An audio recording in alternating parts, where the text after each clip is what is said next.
आज मैं कोई साधारण बात नहीं खोलने वाला। ये वो परत है जिसे सदियों से जानबूझकर ढका गया है। अगर तुमने इसे सच में समझ लिया तो तुम्हें लगेगा कि अब तक तुम आधी नींद में जी रहे थे। ये सिर्फ जानकारी नहीं है, वो दरवाजा है जिसके पीछे तुम्हारी असली कहानी छुपी है। क्या आपने कभी सोचा है कि मृत्यु और जन्म के बीच जो शक्ति काम करती है, वही शक्ति आपके भीतर हर पल मौजूद है। वही शक्ति जो ब्रह्मांड की सबसे बड़ी रचना जीवन का निर्माण करती है। वही शक्ति आपको मोक्ष भी दिला सकती है और नरक में भी ढकेल सकती है। ये है काम वासना की शक्ति, जो ना तो पूर्णतः जहर है और ना ही पूर्णतः अमृत। ये एक ऐसी द्विधारी तलवार है जिसका सही उपयोग आपको देवत्व तक पहुंचा सकता है और गलत उपयोग आपको पशुता के गर्त में धकेल सकता है। हजारों साल पहले, जब ये धरती अभी भी देवताओं और ऋषियों की भूमि थी, तब हिमालय की गुफाओं में तपस्या करने वाले महान योगियों ने एक अद्भुत खोज की थी। उन्होंने पाया कि मानव शरीर के भीतर एक ऐसी शक्ति छुपी हुई है जो सृष्टि की सबसे प्राचीन और सबसे शक्तिशाली ऊर्जा है। इस शक्ति का नाम था काम शक्ति या यौन ऊर्जा। लेकिन ये कोई साधारण शक्ति नहीं थी। ये वही शक्ति थी जिससे ब्रह्मा ने इस संपूर्ण सृष्टि की रचना की थी। वही शक्ति जिससे शिव और शक्ति का मिलन होकर संपूर्ण ब्रह्मांड का जन्म हुआ था। उन ऋषियों ने अपनी गहरी साधना के दौरान पाया कि मानव शरीर में 7 मुख्य ऊर्जा केंद्र हैं, जिन्हें चक्र कहते हैं। इनमें से सबसे निचला चक्र है मूलाधार चक्र, जो रीढ़ की हड्डी के सबसे नीचे गुदा और जननांग के बीच स्थित है। यहीं पर कुंडलिनी शक्ति सुप्त अवस्था में लेटी रहती है। ये कुंडलिनी शक्ति ही वास्तव में काम शक्ति का सबसे शुद्ध और सबसे शक्तिशाली रूप है। जब ये शक्ति जागृत होती है तो ये रीढ़ की हड्डी के माध्यम से ऊपर की ओर यात्रा करती है और सहस्रार चक्र तक पहुंचकर व्यक्ति को परम चेतना से जोड़ देती है। लेकिन यहाँ एक भयानक समस्या है जिससे आज के 99% लोग अनजान हैं। आधुनिक जीवन शैली में हम इस दिव्य शक्ति का दुरुपयोग कर रहे हैं।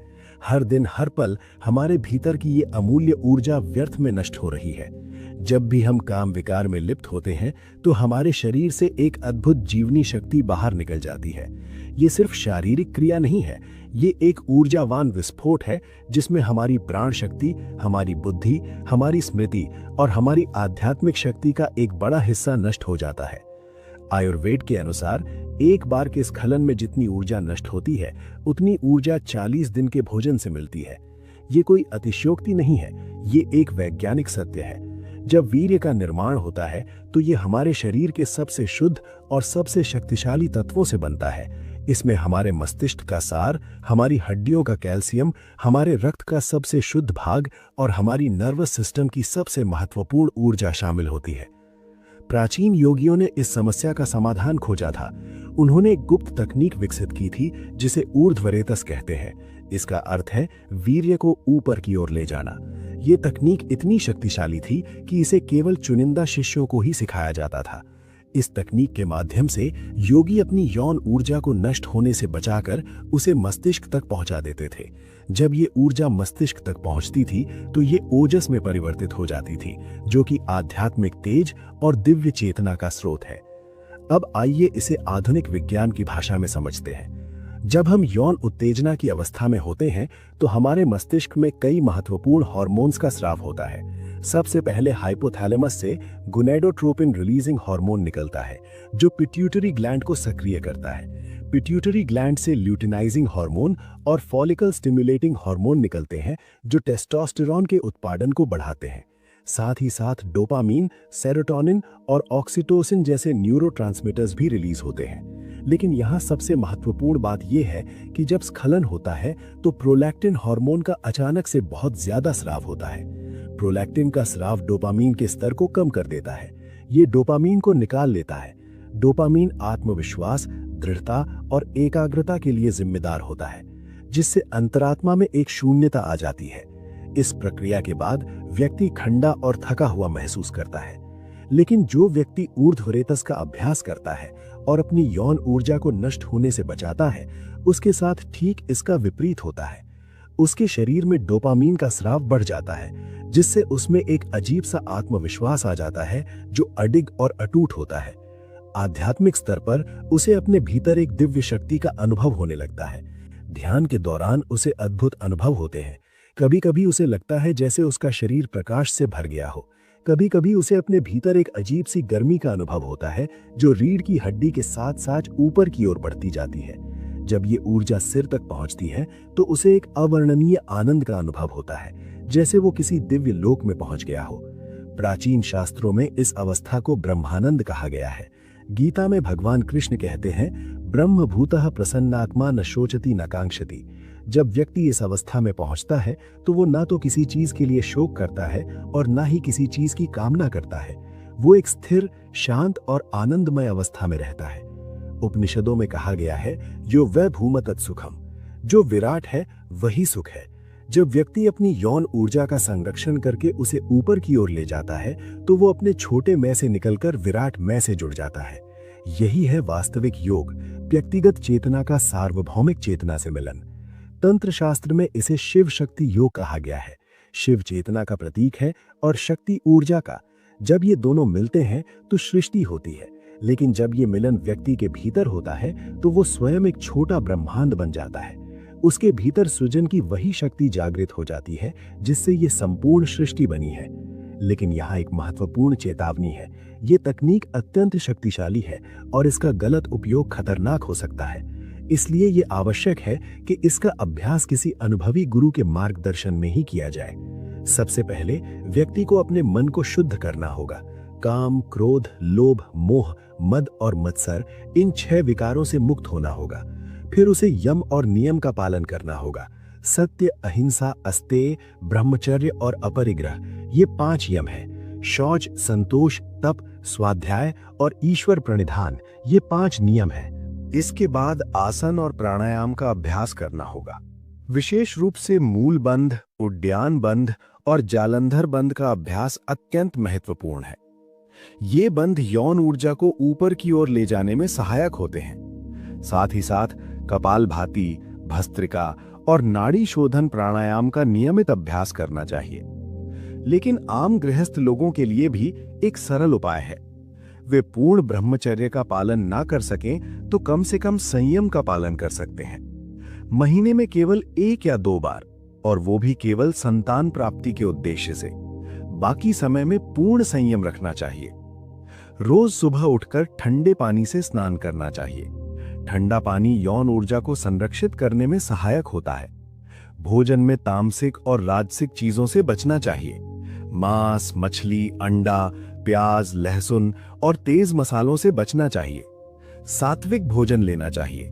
फल, सब्जियां, दूध, दही और अनाज। रात को जल्दी सोना चाहिए और सुबह जल्दी उठना चाहिए।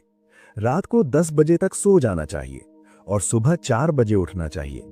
ये समय ब्रह्म मुहूर्त कहलाता है और इस समय ध्यान और प्राणायाम का अभ्यास करना अत्यंत लाभकारी होता है। मन को शुद्ध रखने के लिए अच्छी किताबें पढ़नी चाहिए। गीता, रामायण, महाभारत, उपनिषद और संतों के वचन पढ़ने चाहिए। बुरी संगति से बचना चाहिए और अच्छे लोगों की संगति करनी चाहिए। जैसी संगति होती है वैसे ही विचार आते हैं। नियमित रूप से व्यायाम करना चाहिए। योगासन, प्राणायाम और ध्यान का अभ्यास करना चाहिए। शारीरिक श्रम भी करना चाहिए। जब शरीर थक जाता है तो मन में विकार कम आते हैं। सबसे महत्वपूर्ण बात यह है कि भगवान का स्मरण करना चाहिए। जब मन में भगवान का स्मरण रहता है तो बुरे विचार नहीं आते। राम नाम, कृष्ण नाम या किसी भी इष्ट देव का नाम जपना चाहिए। मंत्र जप की शक्ति अद्भुत होती है। ये मन को शुद्ध करता है और यौन ऊर्जा को ऊपर की ओर ले जाता है। जब व्यक्ति इन सभी नियमों का पालन करता है तो धीरे धीरे उसके भीतर एक अद्भुत परिवर्तन होने लगता है। वो महसूस करता है कि उसके भीतर एक दिव्य शक्ति जाग रही है। उसे लगता है जैसे वो एक नया जन्म ले रहा हो। उसकी सारी कमजोरियां दूर हो जाती हैं और वो एक शक्तिशाली व्यक्तित्व का मालिक बन जाता है। ये केवल शारीरिक या मानसिक परिवर्तन नहीं है, ये एक आध्यात्मिक जागृति है। व्यक्ति को एहसास होता है कि वो केवल एक शरीर नहीं है, बल्कि एक अमर आत्मा है। उसे अपने भीतर उसी दिव्यता का अनुभव होता है जो संपूर्ण ब्रह्मांड में व्याप्त है। वो समझ जाता है कि वो और परमात्मा अलग नहीं है। अहम ब्रह्मास्मि, मैं ब्रह्म हूं। यही है काम वासना का सबसे बड़ा रहस्य। ये ना तो जहर है और ना ही अमृत। ये एक शक्ति है जिसका सदुपयोग करने से ये अमृत बन जाती है और दुरुपयोग करने से जहर। जब हम इसे नीचे की ओर बहाते हैं तो ये हमें पशुता की ओर ले जाती है, लेकिन जब हम इसे ऊपर की ओर ले जाते हैं तो ये हमें दैवत्व प्रदान करती है। आज के युग में जब चारों ओर काम विकार का प्रचार हो रहा है, ये ज्ञान और भी महत्वपूर्ण हो जाता है। हमें समझना होगा कि हमारे भीतर जो शक्ति है वो कितनी अमूल्य है। इसे व्यर्थ में नष्ट करना सबसे बड़ी मूर्खता है।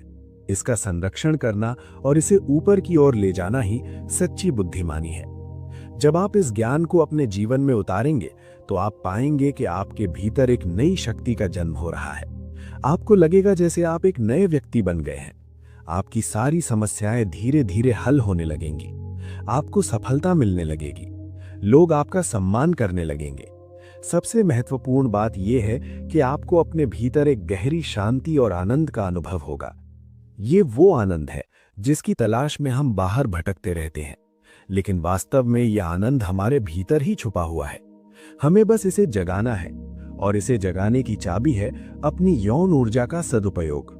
तो आज से ही संकल्प लीजिए कि आप अपनी इस अमूल्य शक्ति का संरक्षण करेंगे। इसे व्यर्थ में नष्ट नहीं होने देंगे। इसे ऊपर की ओर ले जाकर अपने भीतर के दैवत्व को जगाएंगे। याद रखिए, आप केवल एक इंसान नहीं हैं, आप एक देवता हैं जो अपनी शक्ति को भूल गया है। अब समय आ गया है कि आप अपनी वास्तविक शक्ति को पहचानें और अपने भीतर के भगवान को जगाएं। अगर ये वीडियो आपको अच्छा लगा हो और आपको लगता हो कि ये ज्ञान आपके जीवन को बदल सकता है, तो कमेंट में लिखिए ओम ब्रह्मचर्याय नमः। ये मंत्र आपकी यात्रा में आपका साथ देगा और आपको शक्ति प्रदान करेगा।